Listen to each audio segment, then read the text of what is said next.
Hi, everyone. Welcome back to Socially Distant Tea Time. I'm Kaitlin, founder of Be Her Village. This is Laura Otten, licensed clinical social worker and maternal mental health specialist, and Evelyn Page, licensed clinical social worker and maternal mental health specialist. There's got to be a better way to do this introduction. Yeah. We'll figure it out. We'll work on it. So in our Socially Distant Tea Time sessions, we talk about all things quarantine, all things pandemic, and all things working from home with small children. And mostly because all three of us are doing that. It comes up organically. So today is very interesting because on Long Island, we're reopening today. And we can hear siren in the background. I know, that's very ominous. Like, we're reopening. Ooh, the sirens are coming. The apocalypse is here. It's, for me, I'm curious to hear about you guys, but for me, the quote unquote reopening does not affect my life in the slightest way. Literally nothing is changing for me. Mm-hmm. How about for you guys? Yeah, things are kind of just the same here as well for me. So.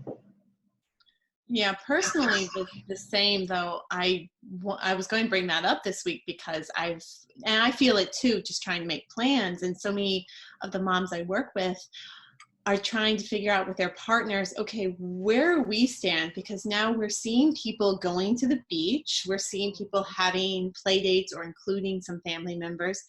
And I have moms who are like, I'm not there yet, but I want to be there. And then others who are like, I want to be there. Maybe we can be there. I don't know what to do. And Evelyn, you can echo this as well of like, that's not our function, is to say what someone should be doing in any capacity, much less in a pandemic or medical situation. Mm-hmm. But it is a matter of communication with the partner and trying to figure out risk versus benefit and what's a reasonable risk to take versus something that isn't worth the risk. I mean, those are the things of just motherhood, right? Mm-hmm. We face risk all the time with birth and with our babies and our children, and trying to figure out that balance is tricky. So I've been helping my moms with a lot of that weighing of the scales.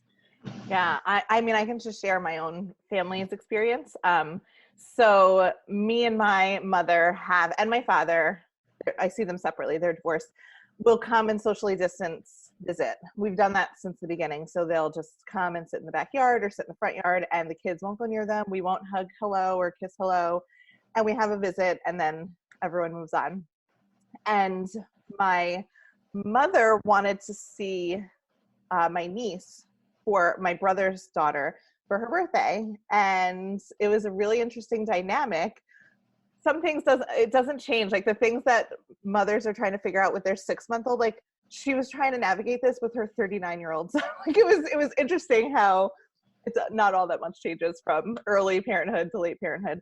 But essentially she said, I would like to come and I would like to sit in the backyard. And he lives in New Jersey, so it would be a trip, you know?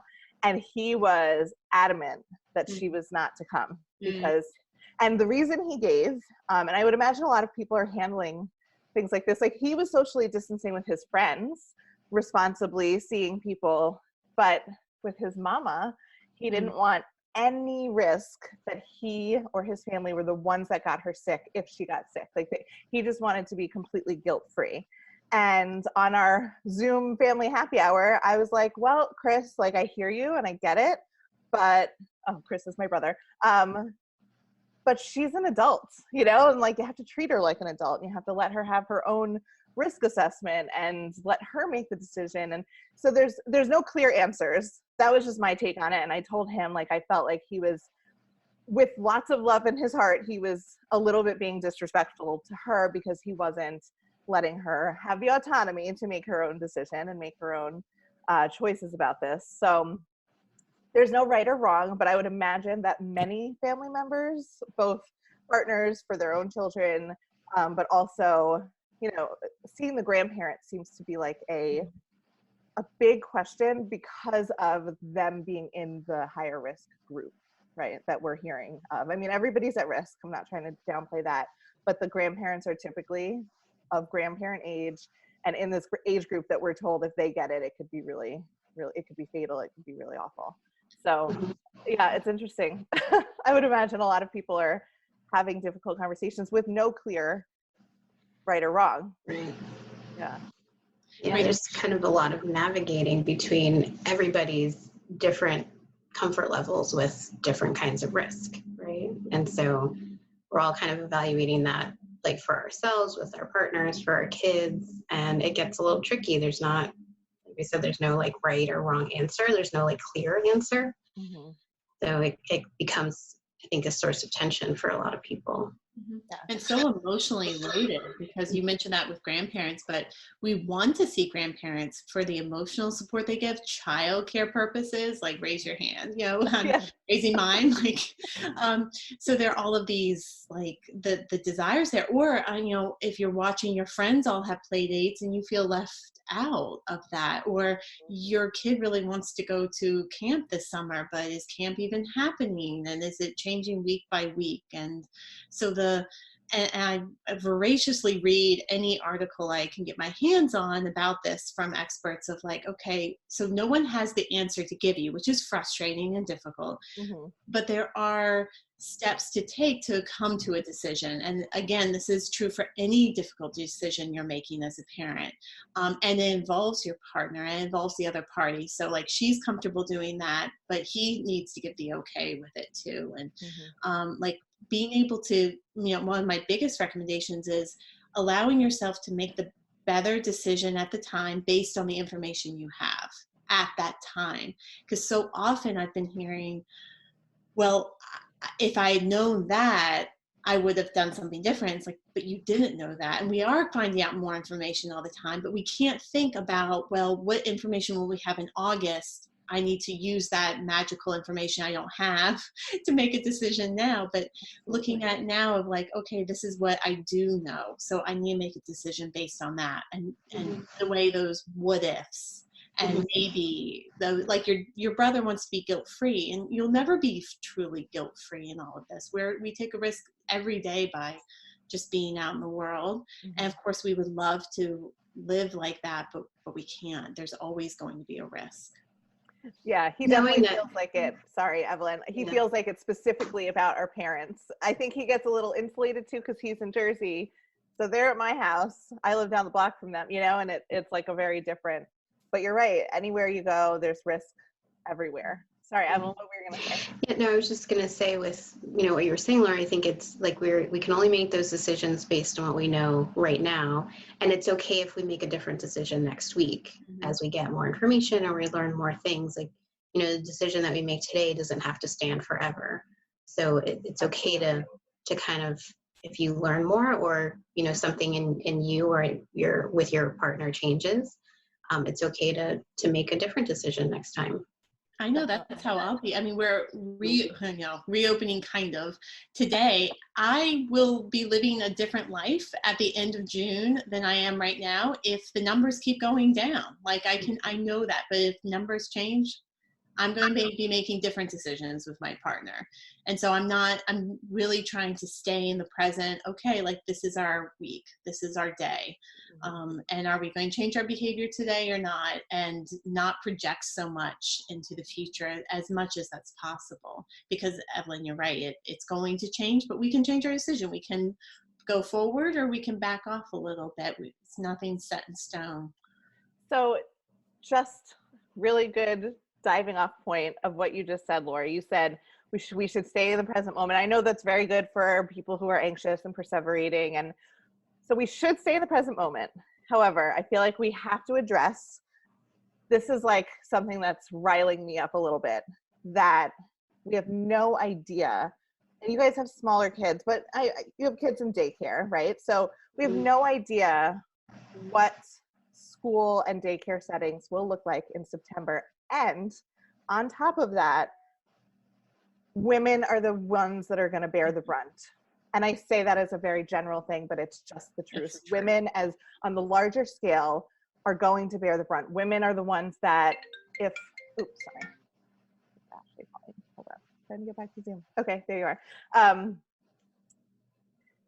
Sorry, in the middle of a thought. So women, I was in the middle of a great rant, Ashley, if you watch this later. She's calling me. It's my birthday, actually. She's calling me to wish me happy Oh, birthday. I didn't know it was your birthday. Happy birthday. Yeah. Happy Yeah. Thank you birthday. so much. I was on like a customer support chat with somebody where they were like, "Hi, how are you?" You know, and I was like, "I'm really great. It's my birthday." I'm 5 years old. Basically, like that's what I turned into because it's my freaking birthday. Like I want a birthday hat and I want to blow out my candles. Which, side note on the pandemic, like blowing out candles, I like what I ended up doing is I picked it up and I like blew it off the cake because you don't want to blow on a cake. It's gonna like I would imagine that tradition might be something our kids don't. I don't know. It might change. We watched a movie last night and a character like tried to whistle and blew like spit all in someone's face, and I immediately was like, coronavirus. Yeah, like and like it was hard to watch. Yeah. I saw so close to each other. Yeah, extended family actually like took pictures, videos, and had masks on for somebody's birthday, and then they use hair dryers to blow out the candles. Hair dryer. Oh, that's somebody said I bad. could have just used like a piece of paper, but I like it wasn't something, we take all these precautions and then you don't think of like, oh, I'm going to give them a piece of this cake. It Right. was just it was a little bit of like a moment, because it's like everything seems normal when we socially distance, except the initial, like not hugging. I'm a hugger. I like to hug people. I like to, that point of contact feels good. It really sets the tone. It's nice. But everything else feels normal until you get those little reminders.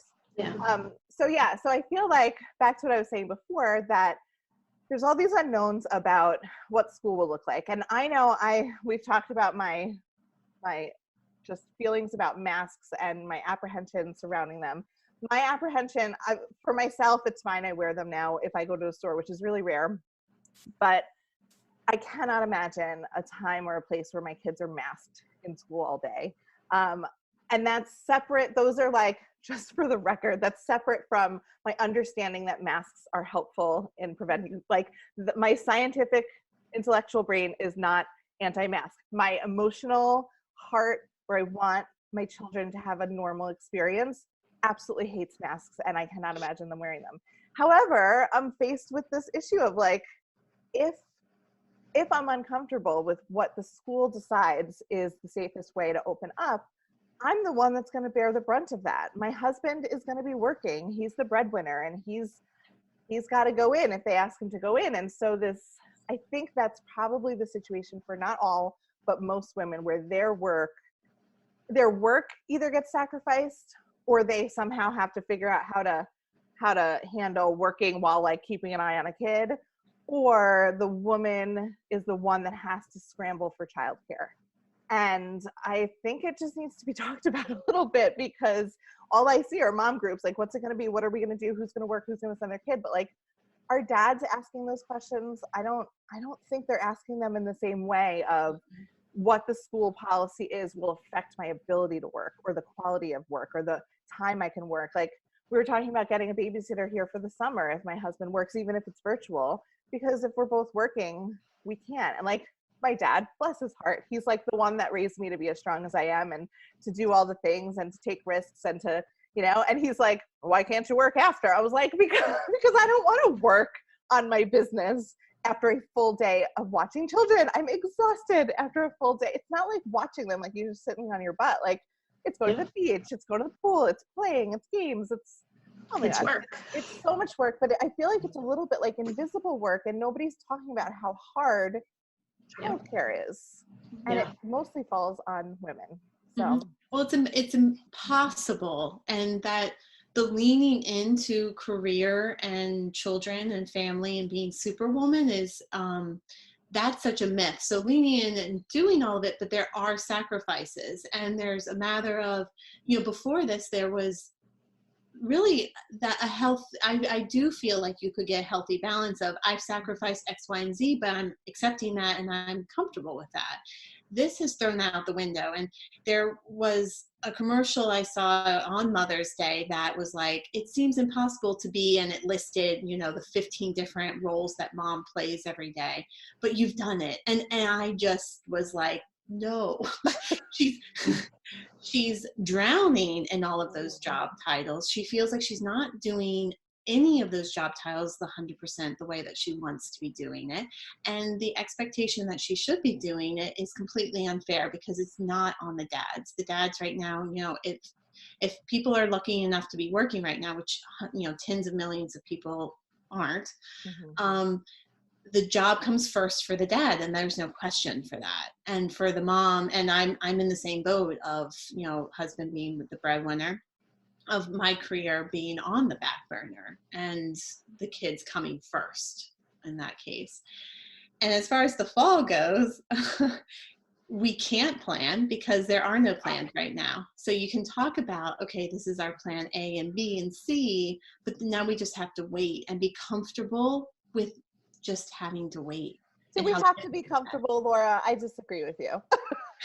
Rant and rave and then get to a place of acceptance. Like my mantra. Throw a tantrum, be upset about it. I get upset when I think about the fall. That's when I have my moments of anxiety, is when I'm thinking about the fall. I will deal with that when it comes. I will deal with that when it comes. And I will have moments where I need to vent and be upset about it. And I reach out to my supports when I'm feeling that way, because don't squash how you're feeling. But then it is, how can you plan if you don't have all the information? And you don't have all the information. So kind of laying yourself off the hook too. Right, because it becomes this thing where you're just wasting energy. That's how I feel when I get into these anxious spirals, which doesn't happen often, but it's happened quite a bit during the pandemic. When my husband had coronavirus, I would just sit there and look at him and envision him being on a ventilator in 2 weeks. And while that maybe felt immediately good, it also felt awful, but it was the only thing I could do, but it also just made me feel terrible, and there was nothing productive of it. And I think that's part of what happens, right? It's we have no knowledge, but we know it's something we're all going to have to handle, when they come out with whatever regulations they come out with. But talking to your partner about lifting more of the load, and hopefully he or she, likely he, we're kind of talking about it as fathers, to advocate for himself with work, of saying, I've got X number of kids and my wife also works, so I have to balance that. So I'm not saying that every job is secure enough for him to speak up, but I think if more dads speak up about that, that could be a lasting change here, of saying, I'm a dad too. And because so much of that is invisible for them, and it can be invisible for them because they can hide it. Whereas often as women, especially during pregnancy, we cannot hide it. Maternity leave, we cannot hide it. So if more dads speak up and say, I can't on Wednesday afternoons, or I can't have a meeting at that time, it'll become more acceptable. And I'm hoping that does lead to some lasting changes, so the balance of that is a little more fair between men and women. Definitely. I do feel pretty privileged in the sense that my husband has kept himself out of work as much as they've tried to push, because he's really been amazing at supporting me in my business. Because if he goes to work, I can't work. That's just the reality of it. I can't do therapy, with 2 kids running around in the background.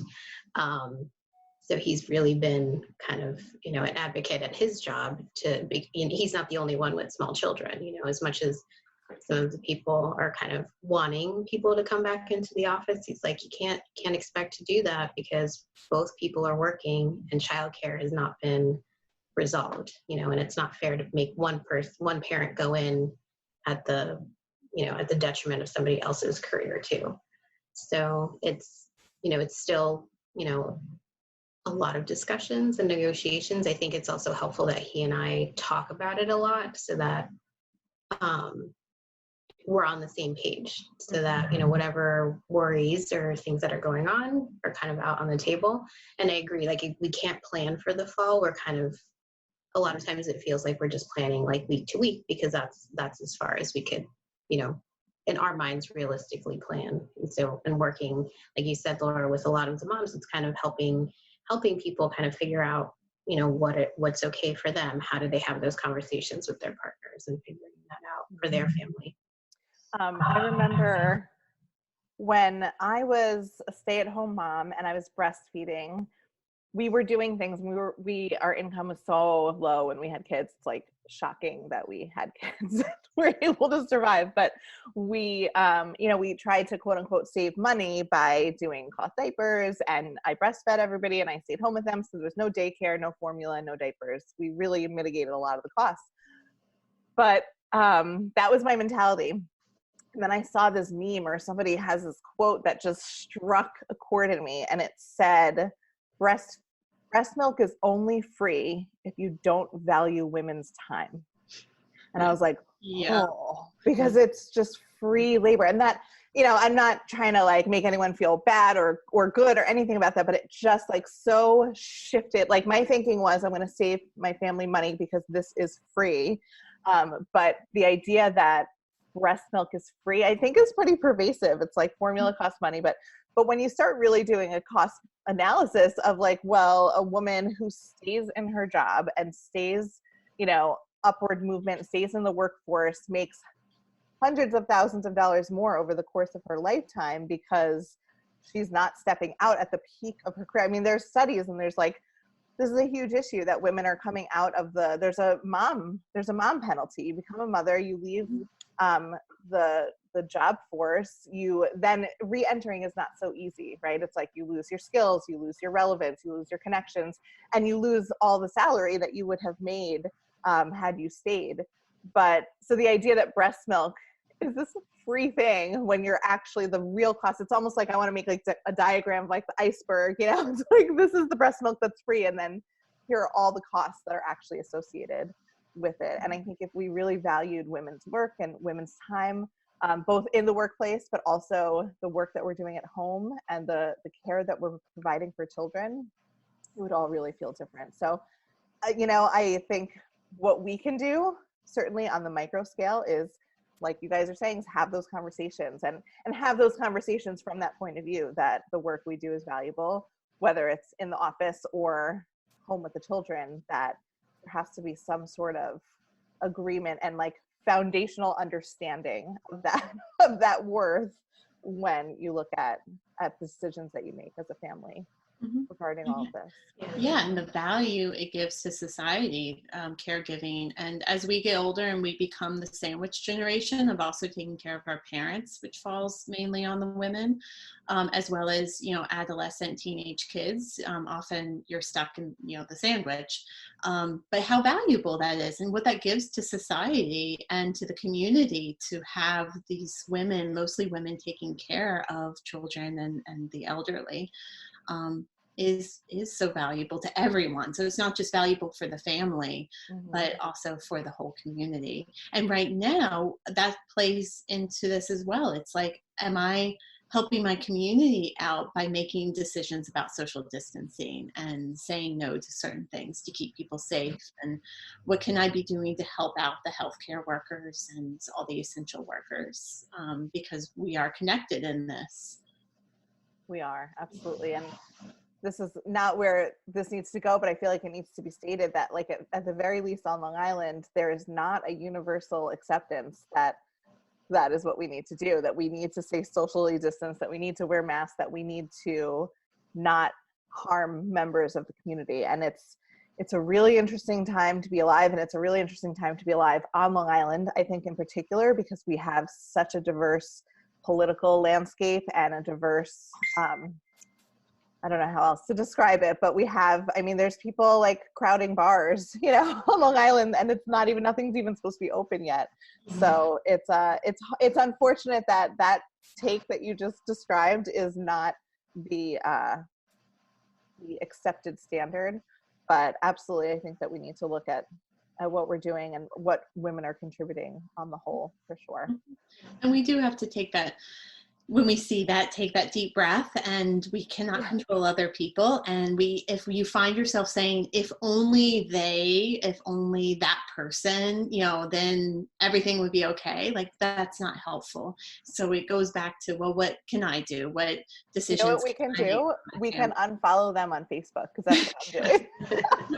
That's not the time to bring in toxic. I'm like, unfollow, or at least like hide for 30 days, whatever it is. Yeah. I just do not have the mental capacity to deal with people like that. So I think most of them are off my feed from a couple years ago, but anyone that's left from almost 4 years ago, maybe. perhaps like around 4 years ago.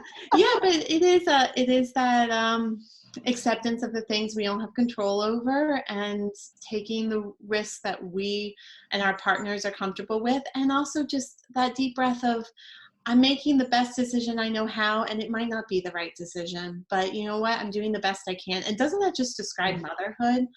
Of whether you're feeding the baby, trying to figure out the sleep for the baby. I just gave a talk to the 4th trimester group at the nesting place. And so these are all women with little 3-week-olds and 1-month-olds. And they're in the thick of it. I'm like, oh my God. So every day they're trying to make the best decision for this little thing. And they're making a million decisions every day to try and do what's best. And, you just want to give each and every one of them a big hug, which I can't do. Yeah. But say, like, more what? Than anyone.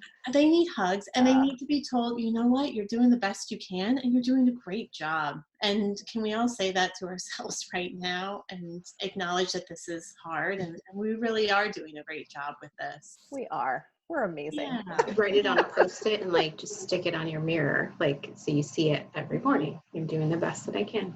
Yeah. Oh, I like that. That's a good spot to end. We are doing the best we can. Excellent. Thank you guys so much for joining us, and I'll see you next week. Thanks.